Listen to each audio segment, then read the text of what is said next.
Green's the color of the sparkling corn in the morning when we rise.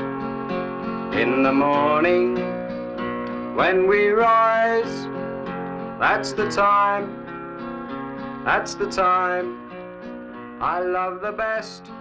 Ken Loach va fêter au mois de juin 2016 ses 80 ans, ses 50 ans, un demi-siècle de cinéma, un cinéma qui est pour sa quasi-totalité un cinéma engagé, combatif, et en 4 séances, je vais retracer son parcours. Alors, ses débuts ne sont pas connus ici dans la francophonie, parce qu'il a commencé à la télévision, à la BBC, il avait commencé des études de droit, puis il avait fait un peu de théâtre, et finalement il est engagé à la BBC, et c'est une période très riche. Nous sommes au début des années 60, 63, 64, et le free cinéma, qui avait été un mouvement très novateur, un peu la nouvelle vague anglaise, l'équivalent en tout cas de cette nouvelle vague, eh bien, le free cinéma était en train de s'éclipser, et c'est la BBC qui va reprendre un peu le flambeau en devenant une véritable pépinière de talents. Des gens comme Michael Apted, Stephen Frears, etc. vont sortir de ce terreau, et Ken Loach également. Il va rencontrer un producteur scénariste qui s'appelle Tony Garnett, et ils vont faire une série d'émissions qui s'appelait les Wednesday Plays, qui était programmée après la 2e édition du journal télévisé. C'était un peu une prolongation des actualités où on parlait de sujets sociaux. Alors, ce n'est pas encore le Ken Loach que nous connaissons maintenant, après 50 ans de carrière. C'est un Ken Loach qui est encore ancré dans un peu le swinging London. Les sujets, ce sont souvent des jeunes qui viennent de la province, qui partent pour la grande ville et qui veulent tout simplement vivre leur vie, profiter de la vie. Ils veulent a bird, a pat and some dough, c'est-à-dire une pépée, une piole et un peu d'argent. Donc, a priori, c'est une jeunesse plutôt insouciante. Mais déjà dans ses premiers films pour la télévision, Ken Loach va aborder des sujets sociaux. Et il y a un film qui sera très important, c'est un docudrama, Ken Loach mélange documentaire et fiction, qui s'appelle Cathy Come Home, et Cathy Come Home parle d'un couple qui, le mari va perdre son emploi, le couple va être chassé de son logement, la femme va être recueillie dans un abri, une sorte de foyer où le mari n'est pas autorisé, ça va complètement capoter, et à la fin on lui retirera même la garde de ses enfants.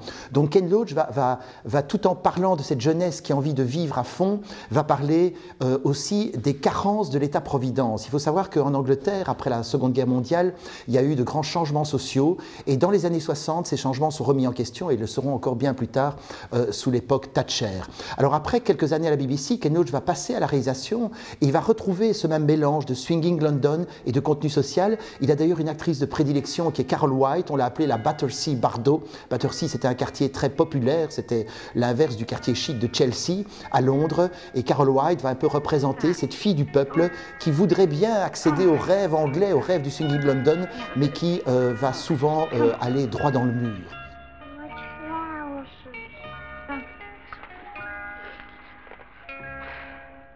Quant à la deuxième séance, nous allons aborder les difficultés que Ken Loach a connues tout au long de son parcours. Il faut savoir que dans les années 90, alors qu'il est déjà multiprimé au Festival de Cannes, etc., que ses films sont beaucoup vus en France, en Belgique, en Allemagne, il reste assez inconnu en Grande-Bretagne, parce que le public qui avait suivi en masse les Wednesday Plays à la télévision ne se déplace pas au cinéma pour voir du film social, du long métrage de fiction avec un contenu engagé. Donc Ken Loach va être un peu, il va illustrer le dicton « Nul n'est prophète en son pays », et il va connaître une traversée du désert dans les années 70 et surtout les années 80, puisque Ken Loach, lui, il vient de ce qu'il appelle le Spirit of 45, l'esprit de 45, qui est d'ailleurs le titre d'un de ses documentaires assez récents, où il parle des changements sociaux, il parle de l'établissement de l'État-providence en Angleterre après-guerre, qui voit la victoire du parti travailliste dirigé par Clement Attlee contre le conservateur Churchill. Et Ken Loach restera fidèle tout le temps à cet esprit de 45, mais bien sûr, cet esprit de 45, il véhicule l'idée de l'État-providence, que l'État doit s'investir dans toutes les questions sociales. Et Thatcher va évidemment remettre en question totalement cette mentalité. Thatcher sera l'ennemi numéro 1 de Ken Loach, à tel point que lorsqu'elle mourra, il enverra une lettre officielle en disant que puisqu'elle a tellement joué le côté privatif, entreprise privée, eh bien que ses funérailles ne doivent pas être payées par le gouvernement anglais, mais bien par la famille. Voilà, on retrouve ce côté, Ken Loach est un homme à la fois modeste, timide, mais en même temps il n'a pas sa langue dans sa poche, et c'est ce qui nous enchante également.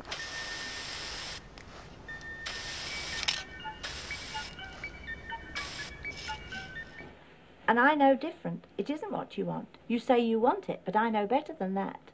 You're my daughter, and I know exactly what you want.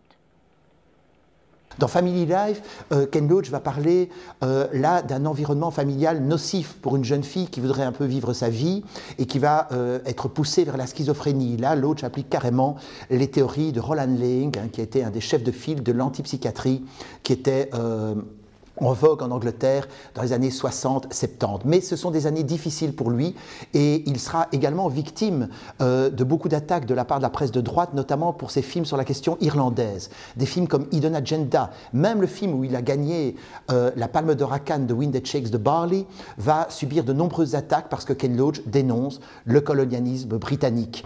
Et alors aussi un reproche qu'on lui a fait, qui est, me semble-t-il, particulièrement non justifié, c'est le reproche de grimness, c'est-à-dire de noirceur excessive.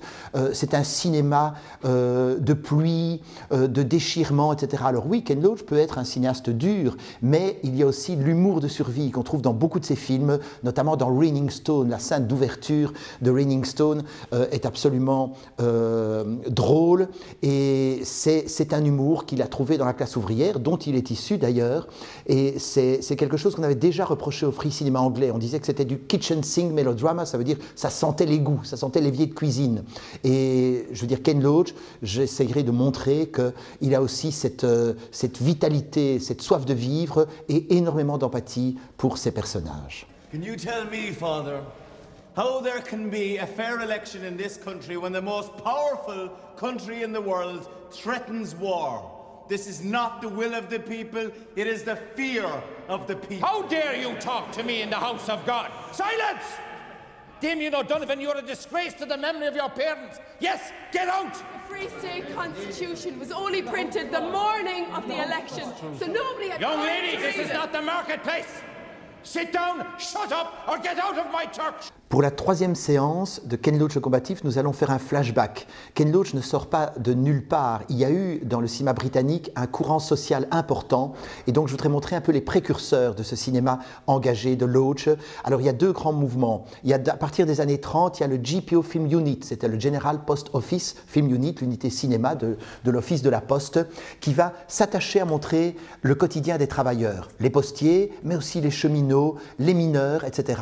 Et bien sûr, ce sont des documentaires gouvernementaux, donc on veut montrer que la société anglaise est une démocratie qui tend vers un idéal, vers une perfection. Ken Loach sera beaucoup plus critique, il aura une vision plus acerbe, il va montrer justement les failles, les carences même de l'État-providence, et après, sous Thatcher, je veux dire, la remise en question de ce système social qui avait été mis en place après-guerre.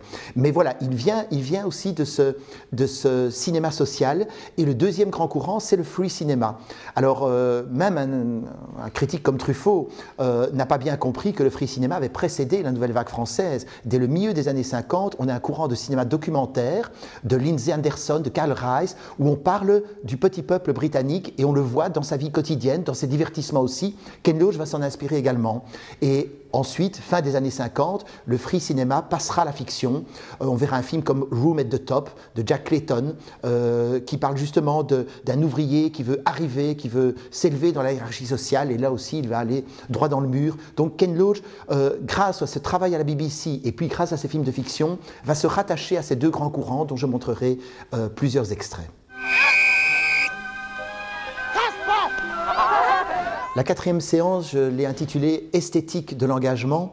Nous allons voir quelle est la méthode de travail de Ken Loach, quels sont ses partis pris de mise en scène. Il faut le dire tout de suite, Ken Loach se méfie du style. Ce n'est pas un formaliste, il dit si on a un style, eh bien à un moment donné, on fait tout pour coller à cette étiquette. Donc pour Ken Loach, c'est le contenu qui prime d'abord. La caméra ne peut pas être intrusive, elle doit laisser aux acteurs la pleine disponibilité. D'ailleurs, Ken Loach utilise des acteurs souvent non professionnels et les utilise souvent dans des rôles qui sont proches de leur quotidien, de leur vécu. De la même manière, il a engagé des scénaristes en fonction des régions qu'il filmait. Par exemple, Barry Hines, c'est l'auteur du scénario de Kess. Kess, ça se déroule à Sheffield, dans le sud Yorkshire, qui est une région minière, et Barry Hines connaissait très très bien ce milieu. Il y a donc toute une manière de mettre en place les choses dans les films de Ken Loach qui leur donne ce côté spontané, ce côté empathique, ce côté véritablement vécu. Et c'est très astucieux puisque Ken Loach a bien sûr des idées politiques derrière la tête, mais il ne les donne jamais telles quelles. Il les fait sourdre d'une manière de filmer, il les fait sourdre d'un travail incroyable avec les acteurs, et c'est tout ça que je détaillerai dans cette séance qui clôturera notre cycle Ken Loach, le combatif Ken Loach, qui aura 1 ou 2 semaines après la fin du cours 80 ans et qui nous annonce déjà un prochain film.